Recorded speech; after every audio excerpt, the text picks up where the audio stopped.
Episode की शुरुआत में मिस किम का घर दिखाया जाता है, जिसके चारों तरफ पुलिस, एम्बुलेंस और नेबर्स मौजूद थे। सोचियोल सोचता है कि क्या ये भी गोपुरी का काम हो सकता था। हाजून सोचियोल को बताता है कि वहाँ मौजूद सभी घटनाएं उसी इंसिडेंट की ओर फोकस कर रही थी, जो कि 3 साल पहले हो चुका था। वो बॉडी जो कि उन लोगों को मिली थी, उसे एम्बुलेंस के अंदर डाल दिया जाता है। उस बॉडी की हील्स पहनी हुई दिखाई दे रही थी। हाजून सोचियोल के साथ बॉडी के फ्यूनरल पर पहुंच जाता है। उसे लगता है कि जरूर उस वक्त वहाँ पर गोपुरी भी मौजूद होगा। हम लोगों को एक आदमी दिखाया जाता है जिसने के काले कपड़े पहने हुए थे और अपने फेस को मास्क और हेड से कवर किया हुआ था। उस आदमी की कलाई के ऊपर एक बर्न मार्क भी था। सोचियोल मिस किम के घर के चारों ओर के एरिया खोजबीन करने लग जाता है, जबकि जी हुई अपनी टीम के साथ वहाँ की सीसीटीवी फुटेज को चेक करने लग जाती है। हाजून को वहीं पर खड़ी हुई एक गाड़ी में से एक डैश कैम मिल जाता है। हाजून को उस डैश कैम को देखने से एक ब्लैक गाड़ी के बारे में पता चलता है, जो कि कई बार उसी जगह पर दिखाई दी थी। हाजून हेजून को उस गाड़ी के नंबर के बारे में बता देता है।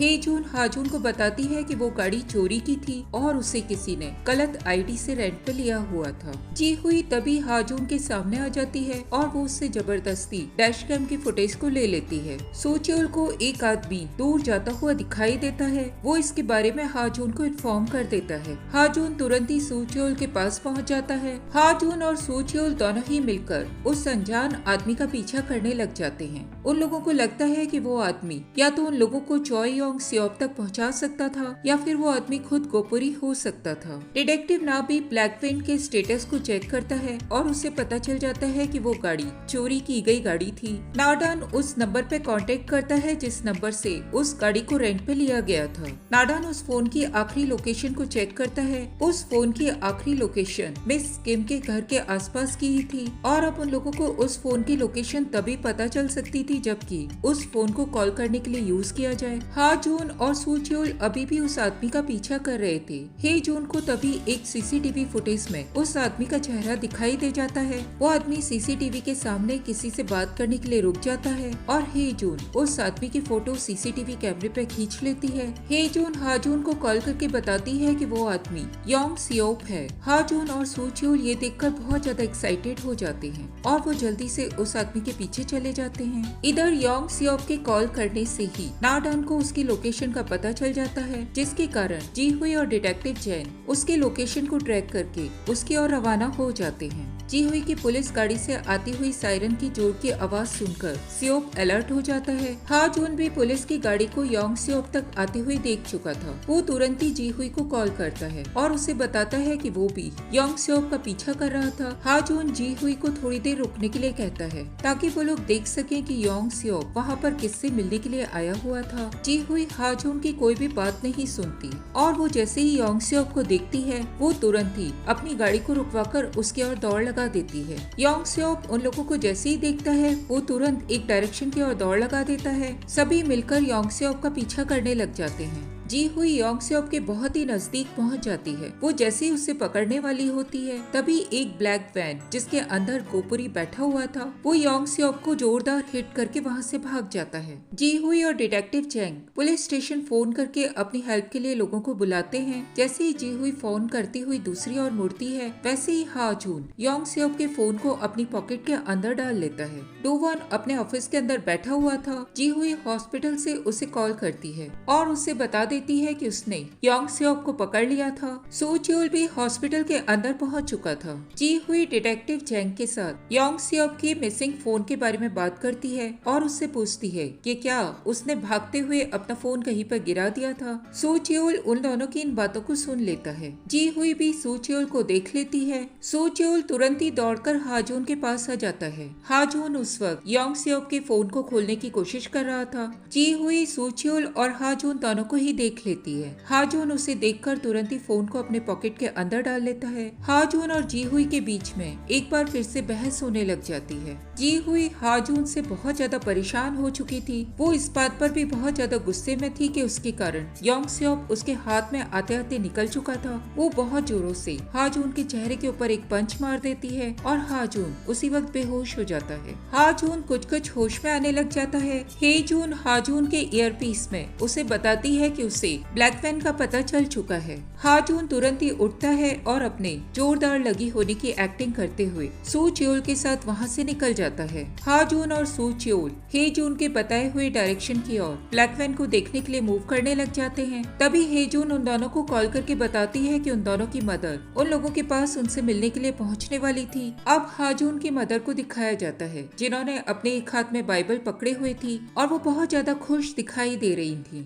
हेजून नाडान को ब्लैक वैन को इन्वेस्टिगेट करने के लिए भेज देती है और वो हाजून और सू च्योल को तुरंत ही घर लौटने के लिए कहती है। हाजून सू च्योल के साथ अपनी मदर के साथ साथ ही कैफे के सामने पहुंच जाता है। हाजून की मदर के साथ उसकी फ्रेंड्स भी थी जो कि उस वक्त एक शैमन से मिलने के लिए पहुंची हुई थी। हाजून अपनी मॉम के मुंह से शैमन का नाम सुनकर और उनकी फ्रेंड्स का शैमन के साथ अपॉइंटमेंट सुनकर बहुत ज्यादा घबरा जाता है। वो सू च्योल को अपनी मम्मी के सामने एक शैमन के रूप में पेश कर देता है। सू च्योल एक शैमन का रोल प्ले करने के बारे में सोचकर बहुत बुरी तरह से घबरा जाता है, लेकिन फिर वो हाजून के कहने से एक शैमन के कॉस्ट्यूम को पहनकर उन लोगों का सामना करने के लिए रेडी हो जाता है। इधर नाडान ब्लैक वैन तक पहुंच जाता है। उसे उस ब्लैक वैन के अंदर से कोई भी क्लू नहीं मिलता। पुलिस भी उस वक्त वहां पर पहुंचने वाली थी। हेजून नाडान को तुरंत ही वहां से निकलने के इंस्ट्रक्शन देती है। नाडान उस वैन में पड़े हुए एक ट्रैश बैग को उठा लेता है और तुरंत ही पुलिस के आने से पहले वहां से निकल जाता है। डिटेक्टिव किम उस ब्लैक वैन के पास पहुंच जाता है। किम को उस वैन के पीछे की तरफ कुछ ब्लड के स्पॉट्स दिखाई देते हैं। वो वैन सीसीटीवी के एक ब्लाइंड स्पॉट में खड़ी हुई थी, जिसके कारण उन लोगों को उस वैन के बारे में और कोई जानकारी नहीं मिल पाती।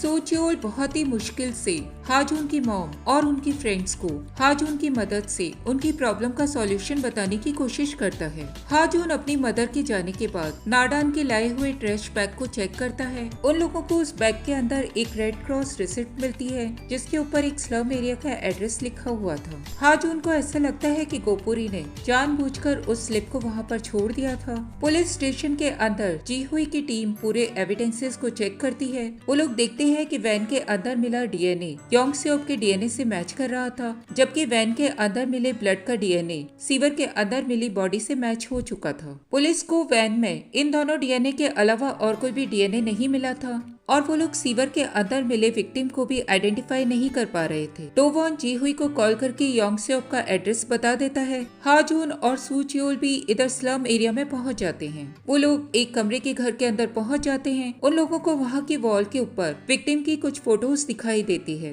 वहाँ पर उन्हें एक शेल्फ के अंदर रखे हुए विक्टिम के शूज भी दिखाई देते हैं और साथ ही साथ वहाँ पर रखी हुई एक बेंजीन की बोतल भी दिखाई देती है। हाजून को महसूस होता है कि गोपुरी ने उन सब चीजों को वहाँ पर रख दिया होगा। हेजून उन दोनों को कांटेक्ट करके जी हुई के वहाँ पर आने के बारे में इन्फॉर्म कर देती है। सू च्योल ये सब सुनकर वहाँ से तुरंत ही निकलने के लिए होता है। हाजून योंग सेओप के बेड के ऊपर बैठ जाता है और वो अपने नजरिए से वॉल की पिक्चर्स को देखते हुए योंग सेओप के तरीके से सोचने लग जाता है। सू च्योल तुरंत ही उसे आकर पुलिस के आने के बारे में बताता है और उसे वहाँ से चलने के लिए कहता है। हाजून अभी भी योंग सेओप की वाइफ और उसकी बेटी की पिक्चर देखने में खोया हुआ था। सू च्योल तुरंत ही उसे किसी तरह से उठाता है और जी हुई और डो वॉन के वहाँ पहुँचने से पहले ही उसे लेकर बाहर निकल जाता है। हाजून अपने साथ योंग सेओप की वाइफ और उसकी बेटी की पिक्चर्स लेकर आ गया था। इधर हेजून ने योंग सेओप की वाइफ और उसकी बेटी के बर्थडे की डेट को निकाल लिया था। हाजून उन डेट्स को चेक करता है, लेकिन वो भी उसके फोन का पासवर्ड नहीं था।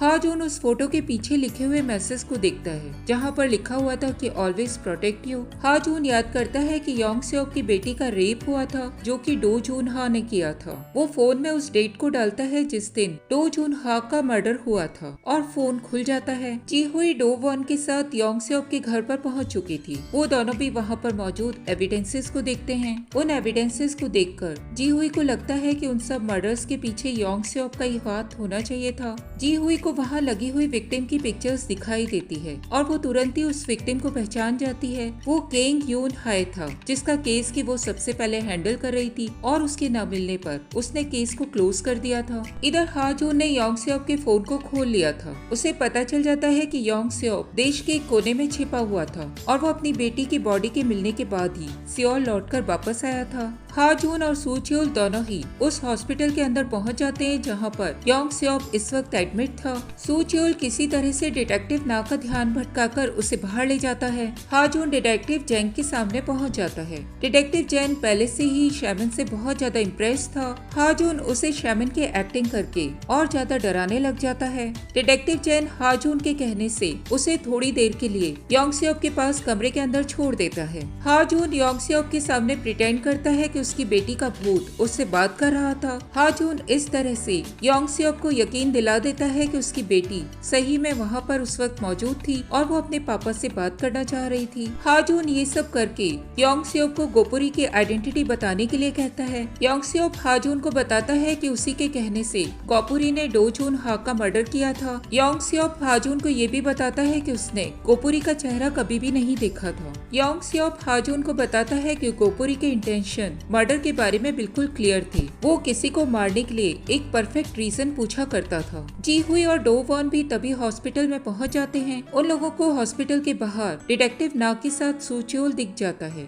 जी हुई समझ जाती है कि हा जून जरूर हॉस्पिटल के अंदर मौजूद होगा। जी हुई तुरंत ही दौड़कर योंग सेओप के कमरे तक पहुंचने लग जाती है। सू च्योल भी जी हुई का पीछा करने लग जाता है। इधर हा जून योंग सेओप से लगातार गोपुरी के बारे में पूछे जा रहा था। तभी जी हुई वहाँ पर पहुँच जाती है और वो तुरंत ही हा जून को योंग सेओप के पास से हटा देती है। सू च्योल ये सब देखकर बाथरूम के अंदर चला जाता है और वो सभी लोगों के जाने के बाद योंग सेओप के बेड के पास एक कैमरे को लगा देता है। जी हुई हा जून को लेकर हॉस्पिटल की छत के ऊपर पहुंच जाती है। डो वोन भी उस वक्त उन लोगों के साथ ही था। जी हुई हा जून से गोपुरी के बारे में पूछने लग जाती है कि वो क्यों गोपुरी के ऊपर शक कर रहा था जबकि मर्डरर उस वक्त उन लोगों के सामने मौजूद था। हा जून जी हुई को बताता है कि वो गोपुरी को इसीलिए ढूंढ रहा था क्योंकि उसने मर्डरर को अपनी आंखों से देखा था। अब एपिलॉग में दिखाया जाता है कि गोपुरी सीवर के अंदर वाली बॉडी को रैप कर रहा था। इसके बाद गोपुरी एक और विक्टिम को इंजेक्शन लगाकर मार डालता है। इसके बाद गोपुरी को योंग सेओप के कबर्ड के अंदर सैंडल्स रखते हुए दिखाया जाता है। गोपुरी योंग सेओप के घर के अंदर की वॉल पर विक्टिम्स के फोटो भी लगा देता है।